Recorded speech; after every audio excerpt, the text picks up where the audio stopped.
Amigas y amigos de Canal Universitario, tengan ustedes muy buenos días. Soy el doctor Gustavo Mendoza Ríos, profesor emérito de la Facultad de Medicina y médico ginecólogo obstetra, que tiene el placer de ingresar a vuestros hogares mediante su programa Cuidemos tu Salud. Programa que, como ustedes saben, es patrocinado por la Facultad de Medicina de la UMSA.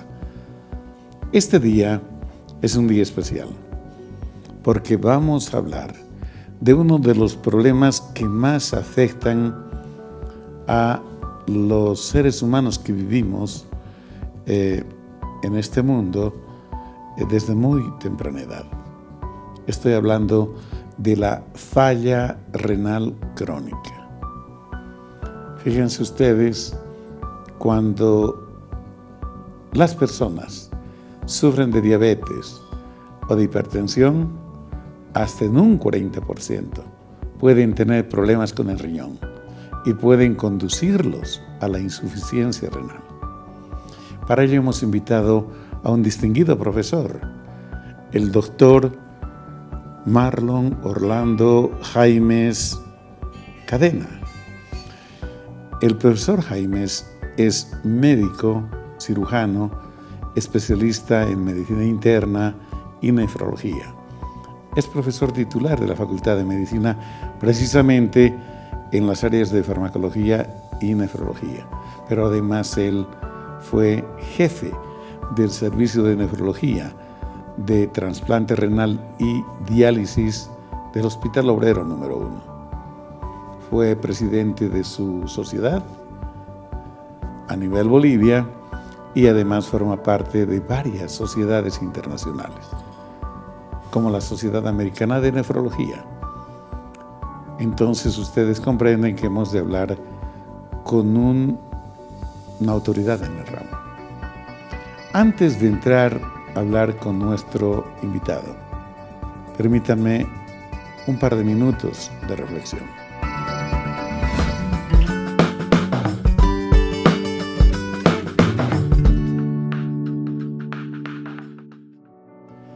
En este último tiempo, en las últimas 2 semanas, se habló mucho de un problema de salud que atraviesa una distinguida colega, la doctora Heidi Roca.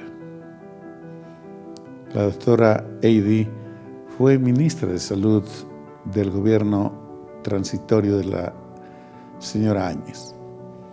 Al margen de que tuviera que ver algo con algunos problemas que se suscitaron de la que la imputan, ella está sufriendo inmensamente de complicaciones derivadas del COVID.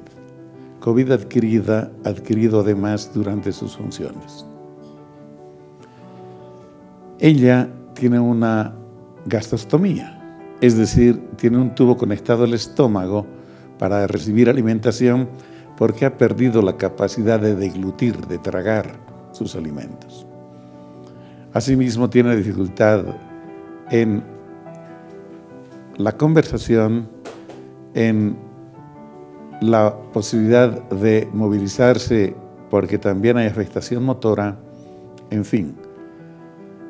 Ha sido presa de una enfermedad muy particular, rara, como al parecer fue esta derivada del COVID.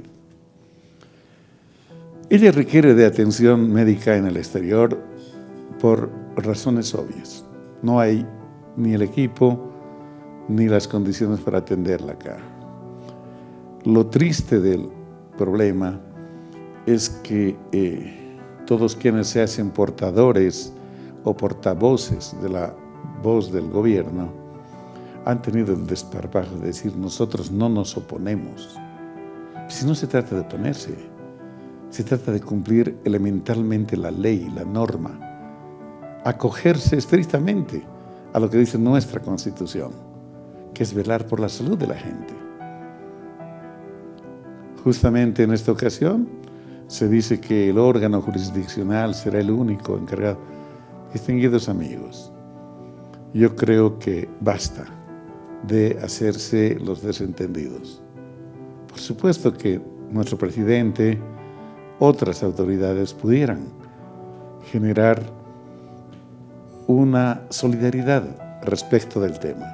No se contraviene ninguna norma, absolutamente ninguna, aunque estuviese sentenciada para ser atendida de su salud.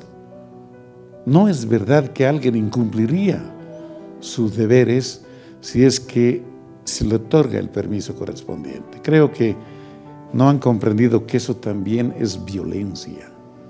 Hay muchas formas de ejercer violencia, esta es otra. Y quisiéramos nosotros, de verdad, separar espacios.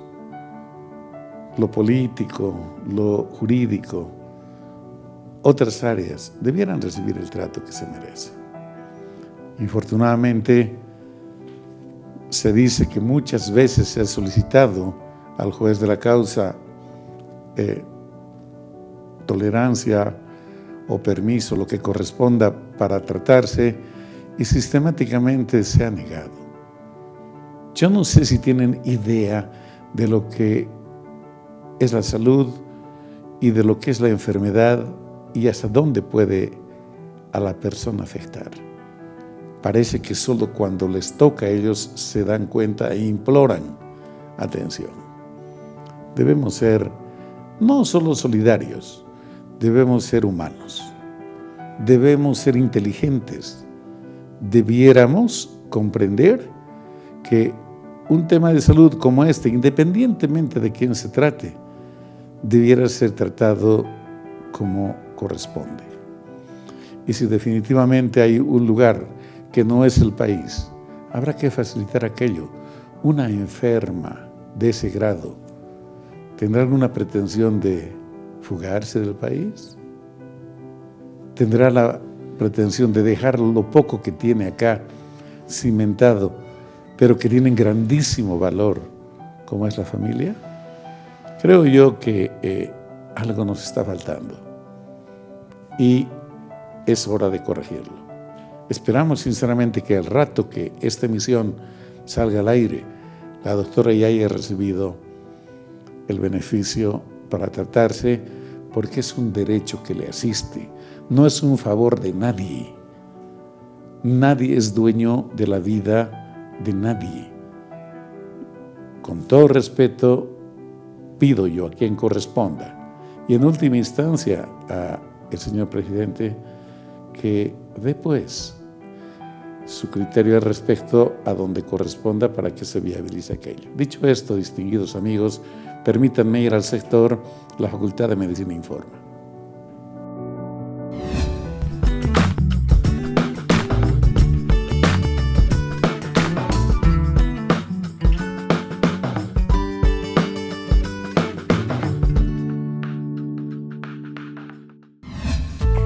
Amigos, en esta primera nota ustedes observarán cómo la carrera de Tecnología Médica de la Facultad de Medicina, a través de la mención de fisioterapia, ofrece servicios a la comunidad universitaria y al público en general.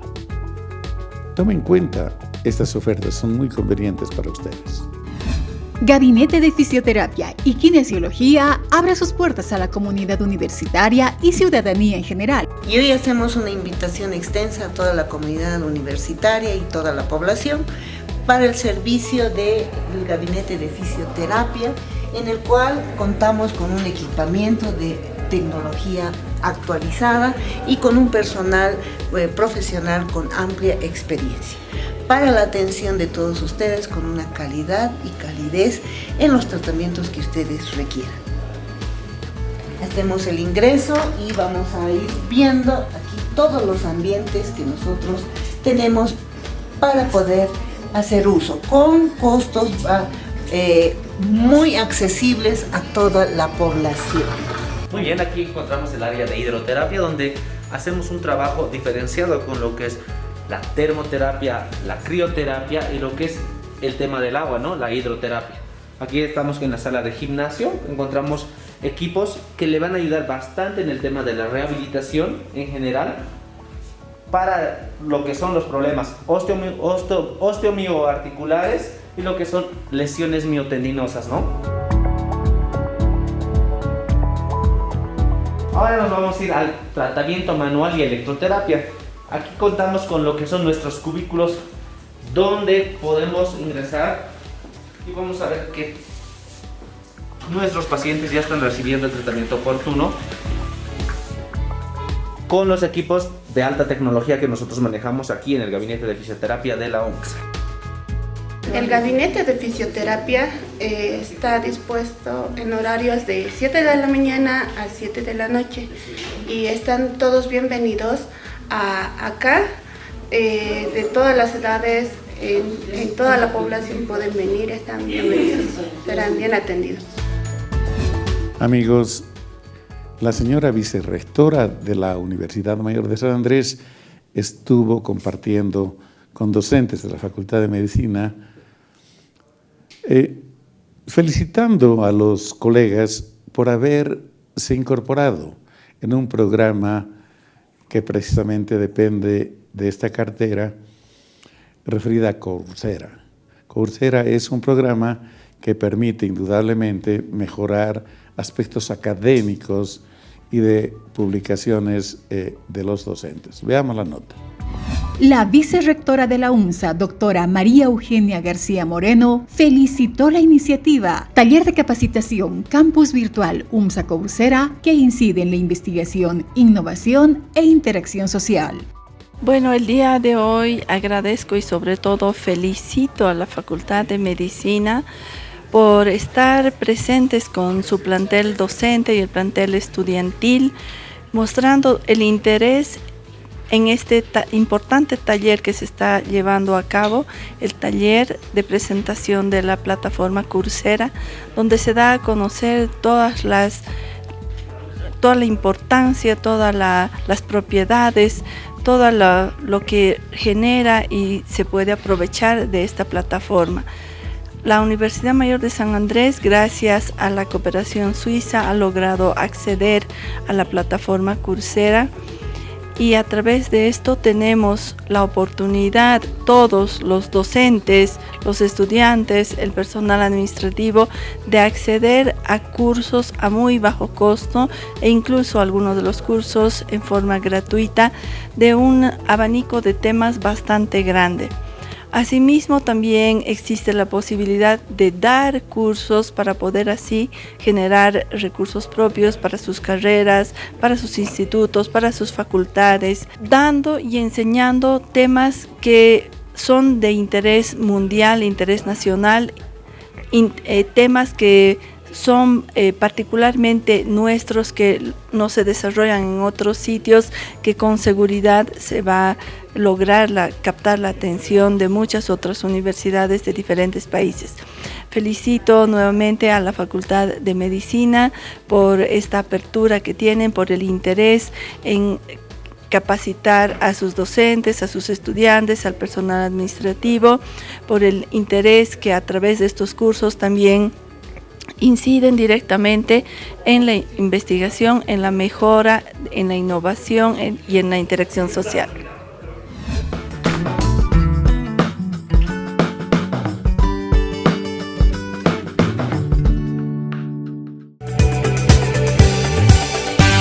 TVU. Televisión para ti.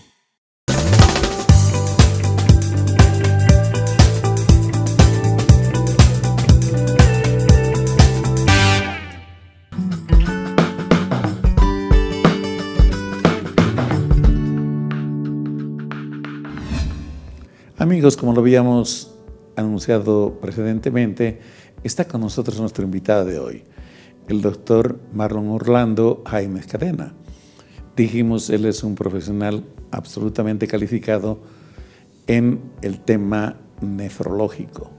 Él no solamente cumplió funciones, lo dijimos también, como presidente de la Sociedad Científica Boliviana, sino que él fue el jefe del servicio de nefrología, de trasplante y de diálisis del Hospital Obrero número 1.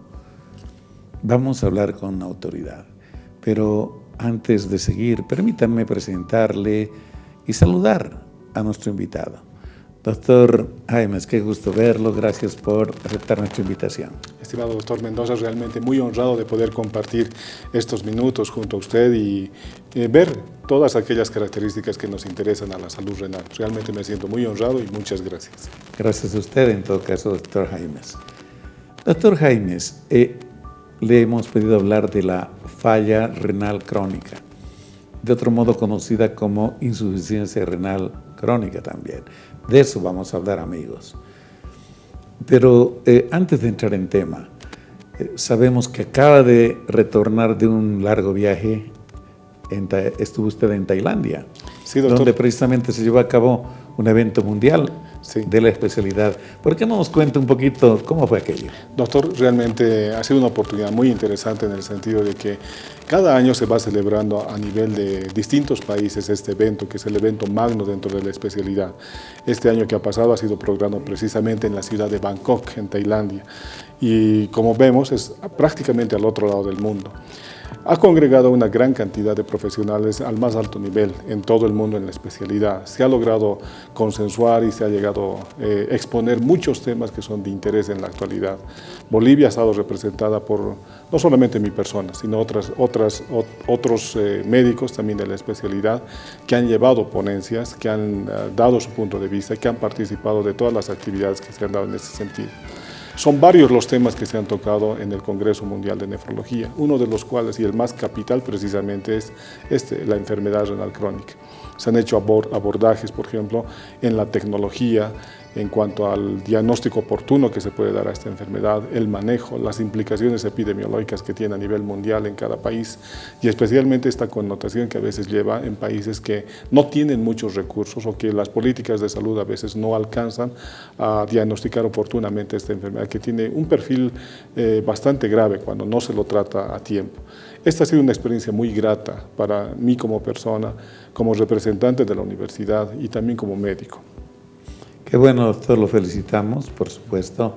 Nos honra siempre cada actividad que hacen los colegas, especialmente en estos foros mundiales, donde hacemos presencia. Doctor Jaimes, entremos de lleno al tema. A ver, para contextualizar el problema, usted me dirá si estoy errado. Se dice que a nivel mundial, doctor y amigos, más o menos el 7% de la población en general que tiene más de 30 años tiene un problema renal de este tipo. Y si supera los 60 años, epidemiológicamente se ha mostrado que 30% de la gente puede sufrir. Pero si es hipertensa y diabética, puede llegar a 40%. Es decir, amigos, una persona de 2 es posible que sufra de este problema cuando tiene hipertensión o tiene diabetes y es una persona mayor de 60 años. Es decir, doctor Jaimes, es un problema muy serio, ¿verdad? Realmente, tal como lo expresaba el doctor Mendoza, esta ha sido una epidemia muy fuerte y eso más o menos data desde los años 1970, 1980 y 1990, donde a nivel mundial se ve una gran explosión de casos de enfermedad renal crónica, pero en estadio terminal, vale decir aquellos pacientes que llegan a diálisis. En esa época empezaron ya medidas a nivel mundial, pero muy aisladas, de tal manera que la gran cantidad de pacientes llenaban las unidades de diálisis en distintos países, las sobrepasaban. Se había calculado epidemiológicamente que el crecimiento de los pacientes con enfermedad renal crónica no es aritmético, sino es geométrico. Entonces la curva exponencial de los pacientes realmente es sumamente fuerte. Y esto también se había expresado en nuestro país. Y usted tiene toda la razón cuando expresa que es una de las enfermedades más fuertes a nivel mundial. Y lo decía usted con términos muy claros. Precisamente vendría a ocupar el tercer puesto dentro de las enfermedades más prevalentes en todo el mundo, después de la hipertensión arterial y después de la diabetes mellitus.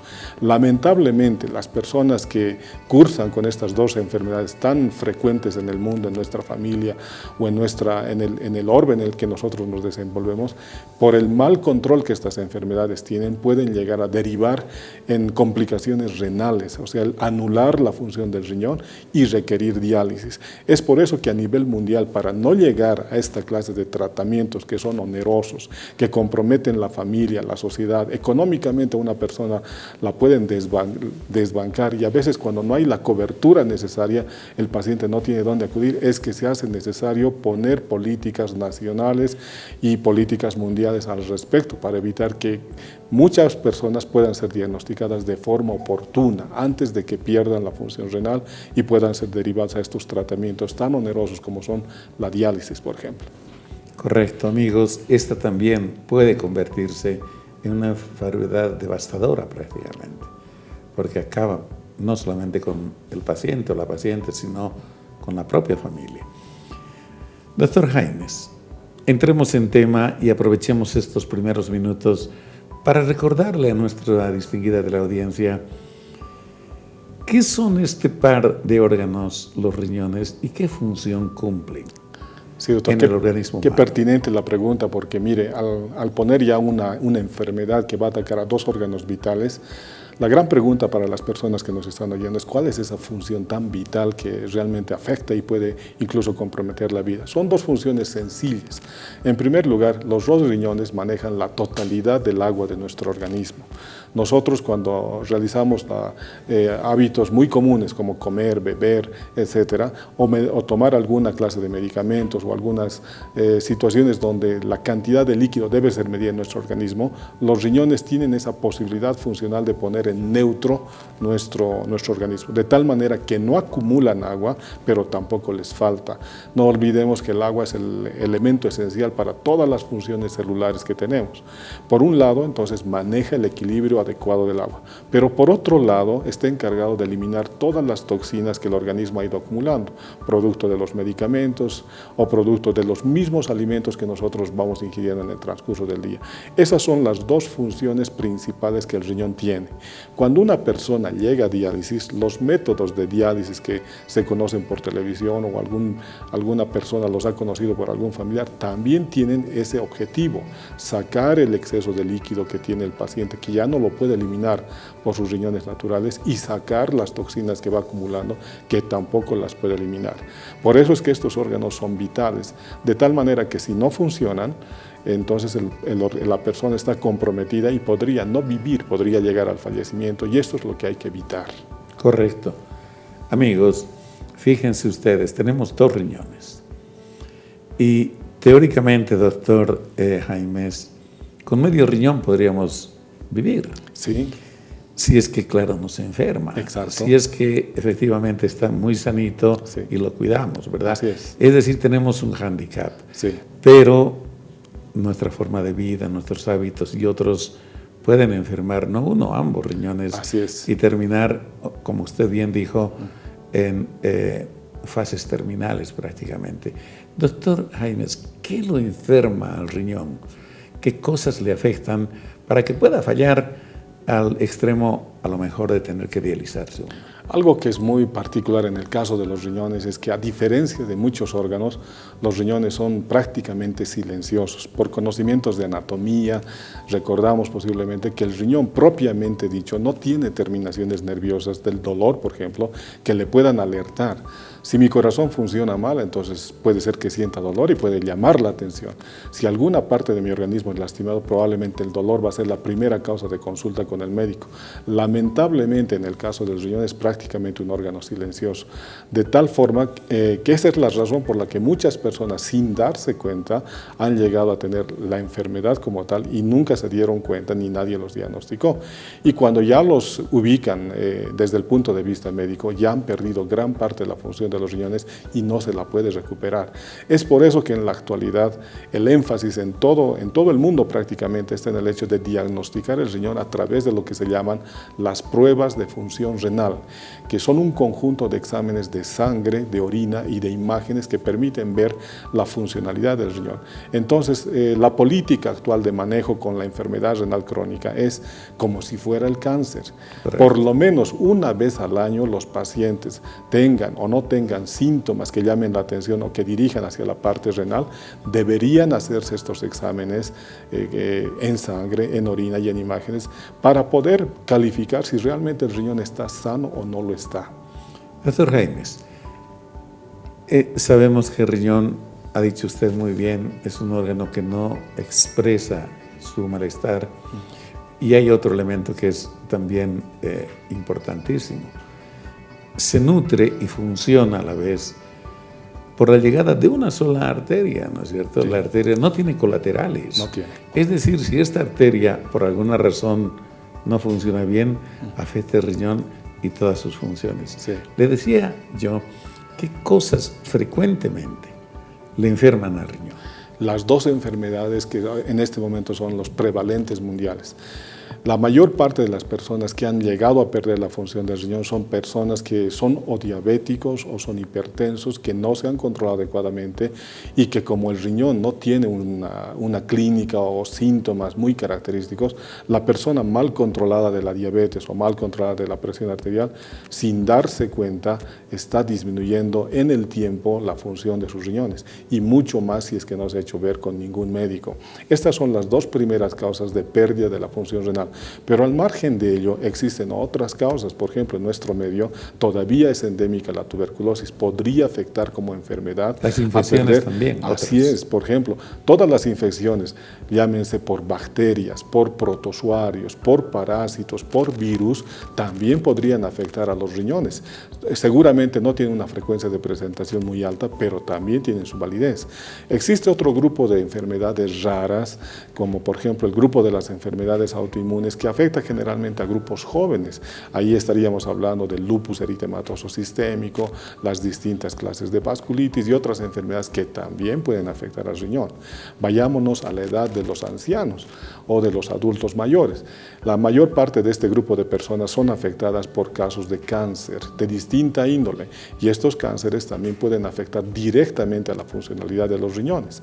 De hecho, es que muchas de las enfermedades del riñón ya en épocas de personas mayores generalmente están ligadas a estas oportunidades. Pero vayámonos al otro extremo, estimado doctor, cuando, por ejemplo, los niños recién nacidos también pueden expresar enfermedades que pueden dañar sus dos riñones. Y en este caso, por ejemplo, hablamos de malformaciones congénitas, personas que nacen con un solo riñón o que nacen sin riñones o que hay alguna malformación en las vías urinarias que compromete la buena funcionalidad de estos. Entonces, como se puede ver, hay una gama muy amplia de enfermedades que finalmente pueden quitar toda la funcionalidad del riñón y el paciente va a necesitar algún tratamiento que pueda sostener, ya sea la diálisis o en algún caso que sea posible el trasplante renal. Doctor Jaimes, usted dijo algo muy importante. Hay ciertos factores, entonces, que predisponen además que los pacientes, los humanos, puedan sufrir de este problema. Epidemiológicamente los conocen muy bien, ya han mencionado algunos, pero también se cita el tabaco como un factor importante. Sí. En las mujeres la preeclampsia, por ejemplo, sí. Y inclusive la prematurez se ha señalado, ¿verdad? Sí, así es. Además de cualquier factor que obstruya sí. el drenaje de los riñones. Así es. Así es, doctor, y tal como lo habíamos indicado, usted citaba un grupo, por ejemplo, de enfermedades, las mujeres eclámpticas o preeclámpticas. Este grupo de personas, cuando no se controla adecuadamente y ha superado aparentemente el evento de preeclampsia y no tiene un control posterior de nefrología, puede desarrollar estados hipertensivos no diagnosticados y silenciosamente perder la función del riñón. Se ha visto que un porcentaje, aproximadamente un 25% de estas personas podrían llegar a tener algún compromiso en la funcionalidad de los riñones. Y esto se ve expresado por otras características, por ejemplo, la cantidad de proteínas y albúmina que estas mujeres puedan eliminar y que aparentemente no le dan importancia, cuando puede ser un marcador temprano de daño renal definitivo en ese grupo de personas, por ejemplo. Y las otras eventualidades que usted ha citado, lo propio. Entonces, cada una de estas enfermedades debe ser investigada a fondo y con minuciosidad por la gente que esté encargada de salud.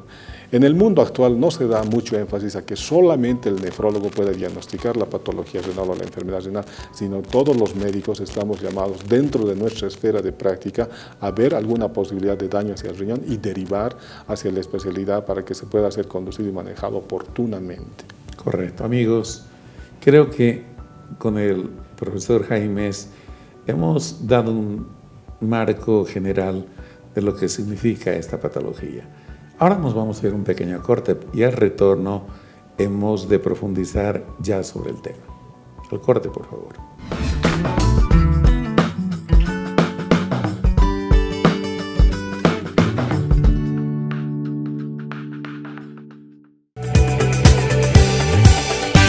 TVU. Televisión para ti.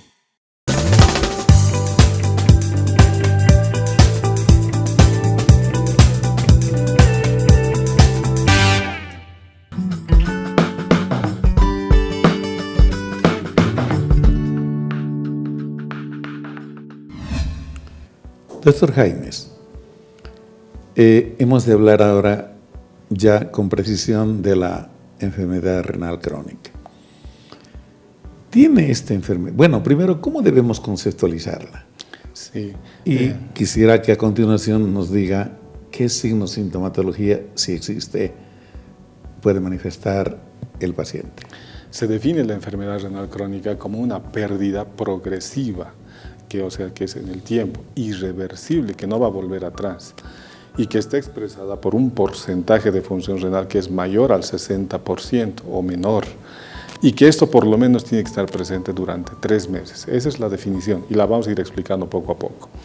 A nivel mundial, para poder catalogar la función del riñón, se tiene que medir el porcentaje de función renal.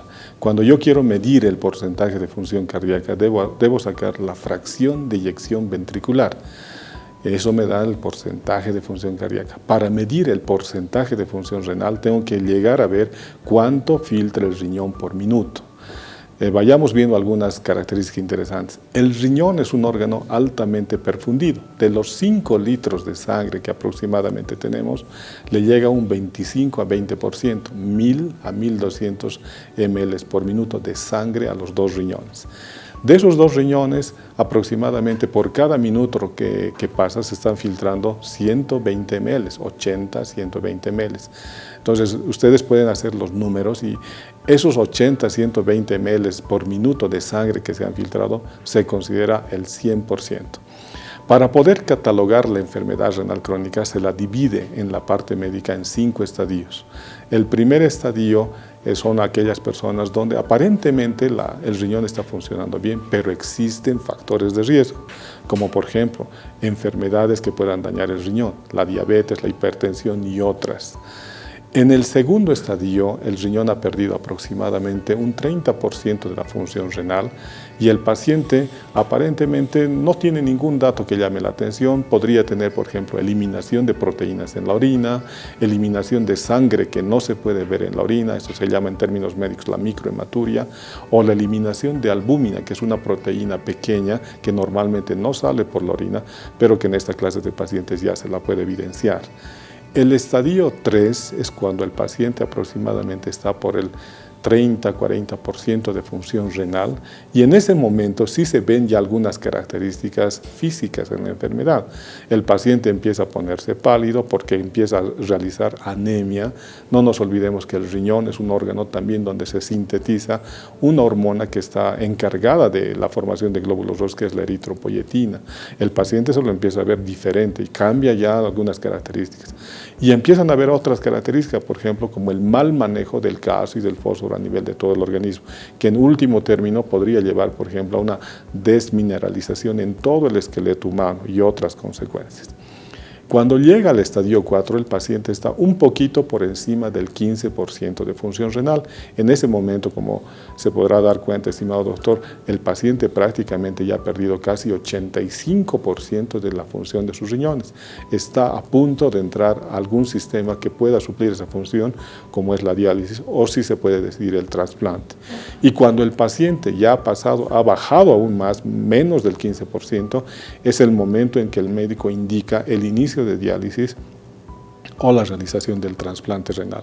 Como se puede ver, para poder evitar llegar a estos estadios tan profundos de la enfermedad, es necesario realizar el chequeo de las pruebas de función renal. A través de estas pruebas de sangre, de orina y de imágenes, el médico tiene la función de calcular el porcentaje de función renal que se llama tasa de filtración glomerular. El médico calcula y entonces cuando llega a ver que hay cierto deterioro, realiza todas las medidas necesarias para evitar que siga perdiendo la función renal o, si hay la posibilidad del caso, recuperar algo de la función renal. El objetivo final del médico es tratar de evitar que el paciente llegue a perder más del 85% de porcentaje de función renal y finalmente ingrese a diálisis. Ese es el objetivo final. Por lo tanto, varios de los parámetros que en laboratorio estamos haciendo hincapié son marcadores oportunos y tempranos. Tal vez, estimado doctor, muchas veces cuando yo estaba en la facultad se hacía énfasis en el nivel de creatinina. La creatinina es un marcador que se encuentra en la sangre y que muchas veces se lo ha ligado a la función del riñón. Lamentablemente en la actualidad se ha visto que cuando la creatinina esté elevada, el nivel normal de creatinina es 1.2 miligramos por decilitro. Eso es lo máximo normal. Si estuviera más elevada aquello, entonces indicaría una pérdida de la función de los riñones, que se están acumulando toxinas. Pero cuando la creatinina ya está elevada, son marcadores tardíos. O sea, el paciente ya ha perdido gran parte de la función renal. Por eso es que no es el adecuado marcador el realizar, por ejemplo, una medida nada más de la creatinina. Marcadores precoces en la actualidad son, por ejemplo, ver la cantidad de albúmina en la orina, que no debe superar los 30 miligramos en la orina de 24 horas, o la cantidad de proteínas totales, que tampoco deben subir más allá de 300 miligramos en orina de 24 horas. Gracias a Dios, doctor, estas pruebas se pueden realizar tanto en la parte pública, estamos hablando del ministerio y todas sus reparticiones, en la parte de la seguridad social, con todas las cajas que existen en nuestro país, y también en la parte particular. Por eso es que alentamos a todas las personas que tienen duda acerca de la funcionalidad de sus riñones a hacerse estas pruebas para que el médico objetivamente y con base y fundamento pueda realmente verificar que los riñones estén funcionando de forma adecuada. Yo creo que este mensaje, amigos, es vital. El tema es que no tenemos cultura sanitaria. Nadie se preocupa de su salud, sino hasta cuando las cosas a veces son irreversibles. Comparto plenamente, doctor. Debiera generarse una política preventiva, habida cuenta que en nuestro país, en todos los niveles, público y privado, siempre la demanda en diálisis excede a la oferta. Así es. Y todo el tiempo estamos con ese problema. Es más, se compran servicios privados por parte de los entes gestores para mínimamente cubrir las necesidades de sus pacientes, ¿verdad? Así es. Entonces, es muchísimo más barato hacer una detección oportuna y un manejo adecuado, al menos para evitar que esto se deteriore rápidamente y progrese, y a lo mejor, como dijo, inclusive revertir parte de esta pérdida de la función renal. Sí. El profesor Jaimes dijo algo. Sí se puede medir las proteínas de la orina. Por supuesto que se puede. Y se saben las cantidades mínimas que pueden considerarse como normales, aunque en teoría no debiera haber albúmina en la orina. Así es. Pero asumamos que uno corre, etcétera, etcétera. Una imagenología también. Eso es vital. Mediante ecografía, que es el gol estándar, miden el tamaño de los riñones y el profesor nos dirá, más o menos, sin alarmar a la gente, cuando uno ya sospecha que este riñoncito se está afectando, básicamente, y alguna otra prueba de sangre que puede ser vital, ¿verdad? Por ejemplo, yendo a la parte de las imágenes, un riñón de una persona que mide unos 70 metros de estatura tendría que tener más o menos una dimensión de 12 de largo, 12 centímetros por 6 por 3, pero no todos tenemos la estatura de unos 70. Seguramente un riñón de esas dimensiones va a ser pequeño para una persona alta, que está cerca de los 2 metros, o va a ser muy grande para una persona que es pequeña, que está por alrededor de unos 50, unos 40 de estatura. Entonces, el tamaño del riñón se lo ajusta a través de algunas fórmulas que permiten ver la relación del tamaño del riñón con la estatura del paciente. A eso en términos médicos se llama el índice del tamaño renal medido por ecografía. Entonces, el riñón para determinada estatura guarda una relación. Pero por otro lado, doctor, no solamente es el tamaño de los riñones, también cuando nosotros partimos el riñón en dos, vemos dos zonas claramente diferenciadas. Una que está por dentro, que se llama la médula, y otra que está por fuera, que se llama la corteza. En la corteza habitan o están todas las estructuras que filtran el riñón, las pequeñas estructuras. Entonces, esta corteza se la mide precisamente para ver si no está disminuida. La corteza debería estar midiendo entre 15 a 25 milímetros si es normal. Cortezas que están por debajo de este nivel estarían indicando muerte de las células que filtran, por lo tanto, es un dato más para poder diagnosticar enfermedad renal crónica. Queriendo ir un poquito a la parte económica, doctor, que usted la ha citado y que a veces la pasamos por alto, el que un paciente llegue a diálisis, por decirle hemodiálisis, en los aranceles que tiene, por ejemplo, la Caja Nacional de Salud, una sesión de hemodiálisis está costando $148. Si redondeamos, esto más o menos llegaría a ser $150 la sesión. Si tenemos en cuenta que un paciente pasa 3 veces por semana, serían $450 la semana. Si lo multiplicamos por 4 semanas, aproximadamente serían $1.900 por mes.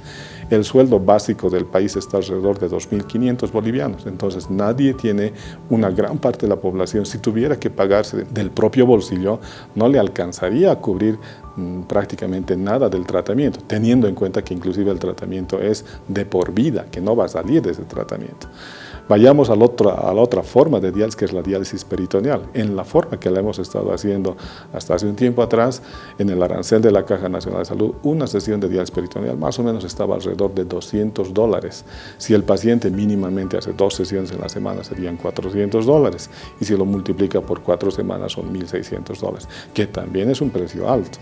Y considerando que también este tipo de tratamiento es de por vida. Por lo tanto, para las personas que se quisieran solventar de forma particular, no existiría una forma de poder sustentar este tratamiento de por vida. Pero para las instituciones que pagan, como es el Ministerio de Salud o la Caja Nacional de Salud o las distintas reparticiones, es una carga económica muy fuerte. Por los dos lados, tanto para el paciente como para los entes gestores, la mejor forma de manejar la enfermedad es prevenirla, diagnosticarla tempranamente y evitar que el paciente llegue a esos extremos de tratamiento. Yo le agradezco mucho, doctor Jaimes, por aclarar esto para nuestro distinguido público, porque en verdad el Ministerio, otras instancias, dicen vamos a hacer prevención de la enfermedad renal. Y lo más que hacen es una creatinina. Sí. Y como muy bien dijo, si hay una creatinina alta, es como si estuviera orinando pues 3 gramos de proteínas por riñón. Es tarde. Sí, es tarde. Es un signo o un resultado que denota una ya gran alteración del riñón. Por lo tanto, es muy tarde como para presumir que se hizo algo oportunamente. Creo yo, doctor, que este debe ser el primer mensaje viniendo además de su autoridad, de su experticia. Amigos, háganse un chequeo anual. Debemos buscar la forma, doctor, para que se hagan verdaderas campañas, ojalá de costo bajo, para que la gente haga eso. Una ecografía, un examen de orina bien normado y un examen de sangre. Exacto. En serología se va a pedir lo que sea necesario y con ese diagnóstico se dará el siguiente paso.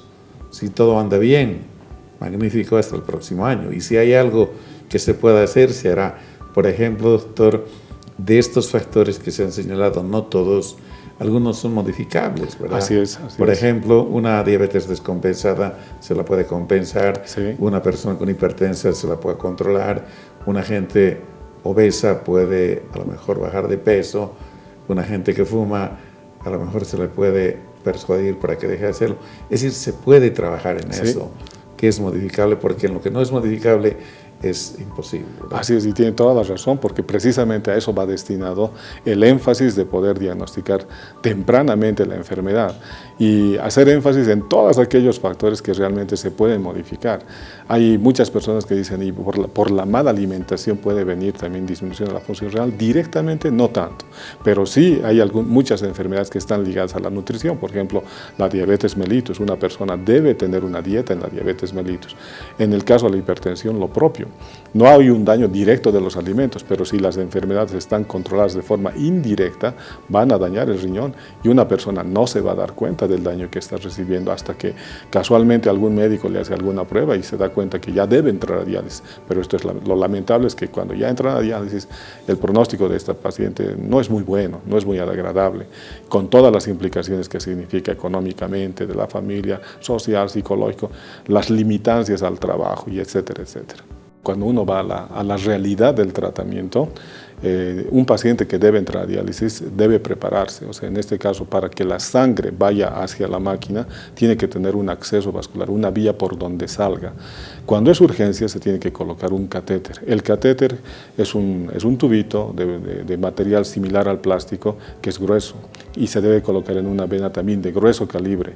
Entonces, ese procedimiento ya implica algo de daño al paciente, que no lo va, cuando lo sienta, va a ver realmente cuán delicado es, porque ese catéter generalmente tiene que llegar hasta el corazón y desde ahí se impulsa la sangre hacia la máquina para que la máquina purifique. Si es que el paciente tiene otra forma de acceso, como son la fístula, que son venas que se deben preparar, como usted lo ha dicho, el cirujano vascular debe por lo menos operar con una anticipación de alrededor de 3 meses para luego poder utilizar, porque en ese periodo la fístula o esas venas van a desarrollarse, van a aumentar de calibre y van a permitir que los conductos que están ligados a la máquina puedan sacar la sangre y llevarla y purificarla.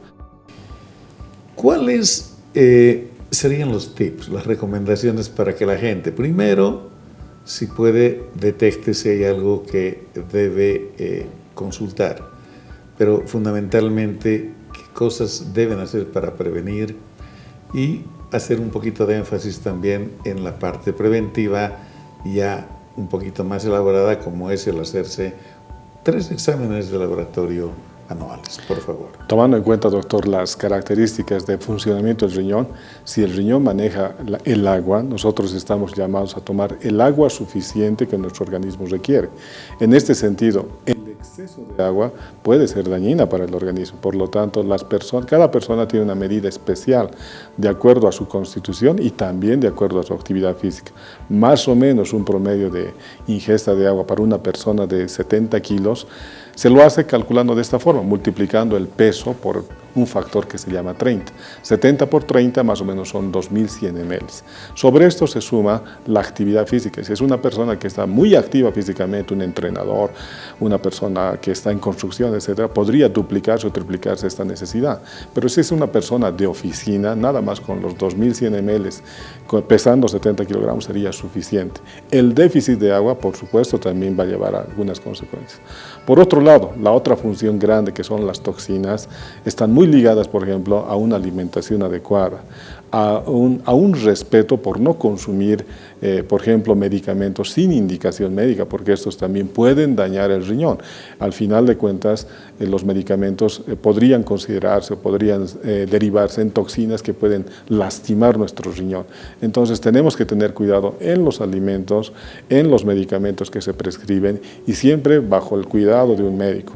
Y finalmente, que cada año mínimamente las personas tengan o no tengan alteración, síntomas o signos en la parte renal, se puedan hacer un chequeo completo, tal como usted lo expresaba, doctor, pruebas que son sencillas en sangre, que se realizan en orina y finalmente en imágenes. Una vez al año vale la pena invertir y con esto nosotros podemos darnos cuenta de la adecuada funcionalidad que tienen los riñones. Entonces, vivir una vida sana precisamente es respetar las normas que van a permitir que nuestro organismo esté en esta condición realmente sana. Doctor, qué bueno que ha hablado del consumo de agua. Las personas mayores van perdiendo inclusive el reflejo de la sed, digamos. Sí. ¿No es cierto? Que compensa el déficit. Sí, así es. Pueden estar horas sin tomar ningún líquido. Sí, así es. O ir al otro extremo, estimado doctor, también. Porque de pronto muchas personas que son ancianas no están al cuidado de tal vez no familiares y están trabajando los hijos y la familia y generalmente les dejan porciones de líquido o alimento en el refrigerador o en la habitación. De pronto el anciano está consumiendo puro café, puro té y está a plan de líquidos y no está ingiriendo comida sólida y podría podría llegar a estados de sobrehidratación que también son nocivos para el paciente. O bien, como usted lo expresa, estimado doctor, que no tome agua, porque el anciano prácticamente se resigna a lo que tiene cerca. Entonces podría no estar consumiendo y ese reflejo natural que los jóvenes tienen no está expresado. Entonces podría llegar a esos extremos. Y lo propio podríamos hablar de personas que son dependientes de los padres, los bebés, los recién nacidos, etcétera, tienen que tener también una medida de agua que los nefrólogos pediatras van a establecer como sano. El hecho de dar a gran cantidad de líquidos podría llevar también a connotaciones fuertes. Entonces, la cantidad de agua que cada persona necesita es muy específica para su contextura y para la actividad física que realiza o el trabajo que está realizando. Sin embargo, usted ha dejado un parámetro que me parece sensacional. Sí, es un parámetro sencillo que permite que cada persona pueda calcular su necesidad de agua propia. Correcto. Amigos, infortunadamente no tenemos más tiempo. Solo nos queda agradecerle al profesor Jaimes por haber compartido con nosotros su experticia. Y queremos comprometerle para que una siguiente vez hablemos de un tema tan importante como este. Les sugiero que hablemos de trasplante renal y de diálisis, si le parece, doctor Jaimes. No, profesor, y realmente vuelvo a agradecer al programa. Usted es una autoridad prácticamente en la universidad y estamos muy honrados, todas las personas que venimos a su programa, de poder colaborar a la salud y a que se pueda difundir prácticamente todo aquello que se relaciona en las distintas especialidades. Le vuelvo a agradecer la invitación y estaré presto a cualquier otro momento donde podamos compartir temas que sean de interés para nuestra población. Muchas gracias, doctor Jaimes. Amigos, ahora permítanme ir al sector Avances en Medicina.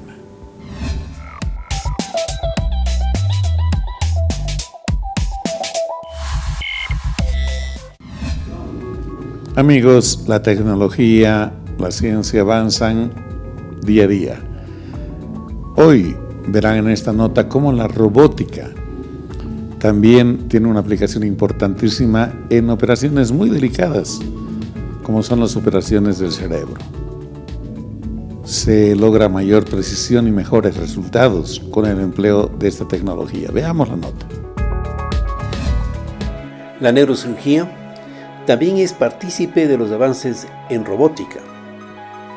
Esta es una tecnología que debe sumarse a otras tecnologías de avanzada, como la exoscopía, la neuroendoscopía y la neuronavegación, para poder armar, como vemos aquí, un quirófano con todos los implementos que el desarrollo científico actual nos permite contar para la resolución de los problemas neuroquirúrgicos. Observamos, por ejemplo, aquí un ventriculoscopio siendo sostenido por el brazo robótico en una cirugía de hidrocefalia.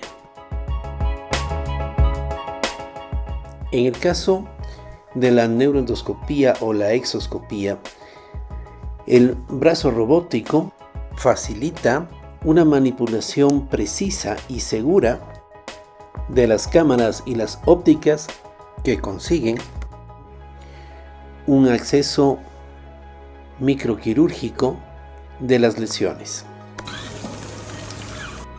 La versatilidad de su ingeniería nos permite optimizar el campo quirúrgico y encontrar el mejor ángulo para abordar la lesión.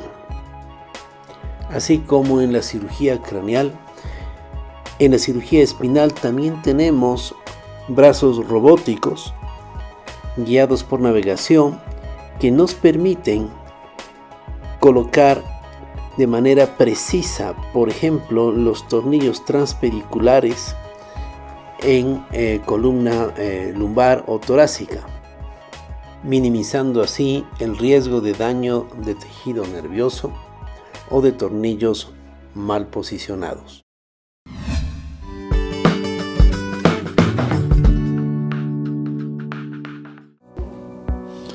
Distinguidos amigos, esto fue todo por hoy. Esperamos sinceramente que el programa haya sido muy útil para ustedes, para la familia, especialmente para quienes pueden estar en este momento con factores de riesgo para enfermar del riñón, volverse esta enfermedad crónica y terminar con una falla renal, infortunadamente. Queremos decirles que nosotros también estamos en Facebook como Facultad de Medicina y en YouTube con el programa Cuidemos tu Salud. Deseamos sinceramente que tengan un lindo fin de semana, disfruten de la familia, evitemos la violencia en todas sus expresiones y seamos felices.